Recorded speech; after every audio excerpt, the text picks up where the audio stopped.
আসসালামু আলাইকুম। শুরু করছি ইলমা বেহরোজের উপন্যাস আমি পদ্মজা, দ্বিতীয় খণ্ড, পর্ব 6। শেষ রাতে আমির ফিরে এলো পাতালপুরীতে। তৃষ্ণার্ত কণ্ঠে পানি পান করে সে রাফেদকে বলল, নতুন মেয়ে তিনটাকে খাবার দাও। চিৎকার চেঁচামেচি করলেও মারধর করবে না। রাফেদ জবাব দিল, চিন্তা করবেন না, সব নিয়ন্ত্রণে রাখবো। আমির শূন্য প্রতিধ্বনির দ্বিতীয় ঘরে গিয়ে বসল। মজিদ বললেন, আমরা তাহলে যাই। আমির নীরব, তার কুঞ্চিত ভ্রু গভীর চিন্তার ইঙ্গিত দিচ্ছে। একটা সিগারেট ধরালো সে।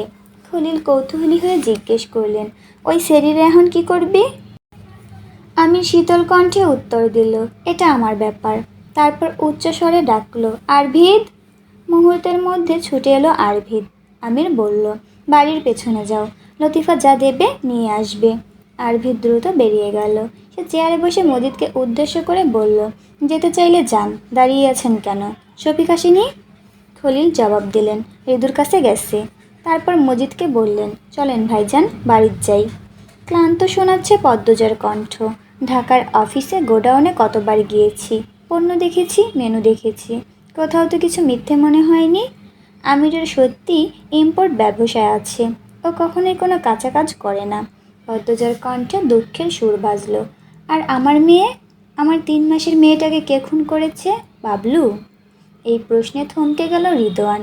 পদ্মজার চোখে অধীর আগ্রহ, উত্তরের জন্য অপেক্ষা করছে। ঠিক তখনই টোকা পড়ল দরজায়। একটা চেনা মুখ ঘরে প্রবেশ করলো। রিদওয়ান হেসে বলল, আরে শফিক, এই শেষ রাতে? শফিক ভেতরে ঢুকেই পদ্মজার দিকে তাকালো। তার উস্কো খুস্কো চুল, চোখ দুটি কেমন ভয়ার্ত। সে রিদওয়ানের দিকে ফিরে জিজ্ঞেস করল, আমিরের বউ এখানে কেন? একেও কি এই পথে নামাবি? রিদওয়ান বলল, নিজেই চলে এসেছে। কি হয়েছে? থানায় কোনো গণ্ডগোল? তোরা কি আজমপুর থেকে কোনো মেয়েকে এনেছিস? ওখানকার মাতব্বর মামলা করেছে, তার মেয়ে উধাও। লোকটা বড় লোক। এসব মোটা টাকার মালিকদের ব্যাপার তো জানিসই। আশেপাশের সব এলাকায় খোঁজাখুঁজি চলছে। কাল অলন্দপুরেও পুলিশ আসবে, সাবধানে থাকিস। পৃথিবীর সব ঝামেলা একসঙ্গে এসে জুটল। শফিক গোফে হাত বোলাতে বোলাতে পদ্মজাকে পা থেকে মাথা পর্যন্ত খুঁটিয়ে দেখল। মসৃণ ফর্সা পা দুটো তার নজর কাড়ল। আলতো করে ছুঁয়ে দিয়ে বলল, খুব সুন্দরী, এত কাছ থেকে আজই প্রথম দেখলাম। শফিকের স্পর্শ আগুন জ্বালিয়ে দিল পদ্মজার দেহে। গর্জে উঠল সে, আমাকে ছোঁয়ার সাহস করবি না। রিদওয়ানের ঠোঁটে চাপা হাসি। শফিক অবাক হয়ে রিদওয়ানকে বলল, তেজ দেখেছিস? আমি সামলাই কি করে? রিদওয়ান হাসছে। পদ্মজার কাছে যাওয়ার সাহস তার নেই। আমিরের দুর্বলতায় অন্য কেউ হাত দিচ্ছে দেখে তার শান্তি লাগছে, উপভোগ করছে। এরই মধ্যে শার্টের বোতাম খুলতে শুরু করেছে শফিক। তার চোখে মুখে উত্তেজনা। শিকারীর মতো রসিয়ে রসিয়ে সে এগিয়ে যাচ্ছে পদ্মজার দিকে। এত সুন্দর মেয়ে হাতছাড়া করা যায় না। যেহেতু মেরেই ফেলা হবে, একটু উপভোগ করে দেখি, কি বলিস? ধুকপুক করছে পদ্মজার বুক। শেষমেশ তার ইজ্জতের ওপর হাত পড়বে। মুক্তির জন্য ছটফট করতে লাগলো সে। বাধা অবস্থায় উল্টো হয়েছিল সে। শফিক এক ঝটকায় তাকে উল্টো থেকে সোজা করে দিল। তার মসৃণ পাতলা পেটের অংশ উন্মুক্ত হয়ে পড়তেই শফিকের লোলুপ দৃষ্টি গায়ে ছুরি চালানোর মতো লাগলো। শরীরের প্রতিটি লোমকূপ বিদ্রোহ করে উঠল। শফিক উল্লাসে বলল, আরে ভাই, এমন সুন্দর মেয়ে মানুষ তো দুটো দেখিনি। আমিরের উচিত ছিল আমাদের সঙ্গে ভাগ করে নেওয়া। একাই 6 বছর? বলতে বলতে থেমে গেল সে। তুই কি এখানে বসে থেকে দেখবি? দেখলে দেখতে পারিস। শফিক ঝুঁকতেই পদ্মজা চেঁচাতে শুরু করলো। একদলা থুতু ছুঁড়ে দিল শফিকের মুখে।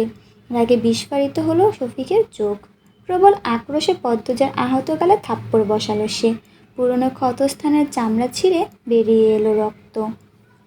যন্ত্রণায় কাঁপতে শুরু করলো পদ্মজার শরীর। তীব্র বেদনায় মুখ থেকে বেরিয়ে এলো আর্তনাদ, আম্মা। ঠিক সেই মুহূর্তে শুনতে পেল দ্রুত পদক্ষেপের শব্দ। কেউ ছুটে আসছে এদিকে। আমিরের উপস্থিতি টের পেয়ে ভয়ে সিটিয়ে গেল রিদওয়ান। দ্রুত চেয়ার ছেড়ে দেয়াল ঘেঁষে দাঁড়ালো। যদি জানতো আমির এখানে, তাহলে শফিককে কখনোই পদ্মজার কাছে যেতে দিত না। শফিকও তো কিছু বলল না। তার আশঙ্কাই সত্যি হলো। আমির ঘরে ঢুকলো। পদ্মজার কান্নার শব্দ শুনেই সে ছুটে এসেছে। যেখানে বাঘের ভয়, সেখানেই সন্ধ্যা হয়।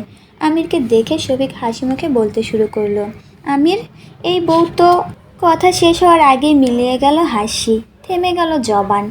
পাগল প্রায় আমির টিপে ধরল শফিকের গলা। সুযোগ বুঝে দ্রুত ঘর থেকে বেরিয়ে গেল রিদওয়ান। পাশের ঘরে গিয়ে দরজা বন্ধ করে দিল সে। শফিক কিছু বুঝে ওঠার আগেই আমির ছুরি দিয়ে একটানে শফিকের গলার রক কেটে ফেলল। রক্ত ছিটকে পড়ল পদ্মজার ওপর। আমির দম বন্ধ করে বিকারগ্রস্ত খুনির মতো ছুরি দিয়ে শফিকের দুই চোখে, পেটে, বুকে আঘাত করল। শফিকের দেহটা দুই হাতে ধরে ছুঁড়ে মারল দেয়ালে। শফিকের মুখ থেকে গ্যার গ্যার শব্দ বেরোচ্ছে। সেই শব্দ আর আমিরের বিশ্রী গালিগালাজে ভীতু হয়ে পড়ল পদ্মজা। থরথর করে কাঁপছে তার শরীর। সে কখনো আমিরকে খুন করতে দেখেনি, আজই প্রথম। কি নির্মম তার খুন করার ধরন, কি হিংস্র তার চাহনি, তার আক্রমণ। চোখের পলকে মানুষ খুন করে ফেলল। পদ্মজা চোখ বুজে কেঁদে উঠল। আমিরের সারা মুখে রক্ত, চোখ দুটি ছাড়া আর কিছু দেখা যাচ্ছে না। হাঁপাচ্ছেও না। রক্তে সারা ঘর রক্তপুরী হয়ে উঠেছে। শব্দ শুনে দরজার বাইরে এসে দাঁড়ালো মজিদ, খলিল, রাফেদ ও আরভির। শফিকের রক্তাক্ত দেহটি মেঝেতে পড়ে আছে। চোখ দুটি কোটর থেকে বেরিয়ে এসেছে। গলার রগ থেকে ছিটকে বের হচ্ছে রক্ত। যে কোনো সাধারণ মানুষ এই দৃশ্য দেখে শিউরে উঠবে, পেট মোচড় দিয়ে উঠে আসবে বমি।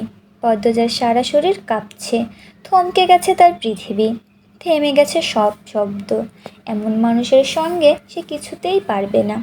সে মনে প্রাণে নিজের মৃত্যু চাইছে। এই মুহূর্তে তার হৃদয়ে ভয় ছাড়া আর কিছু নেই। ভালোবাসা, রাগ, ঘৃণা, ক্রোধ কিছু নেই। সে শুধু ভয় পাচ্ছে, ভীষণ ভয়।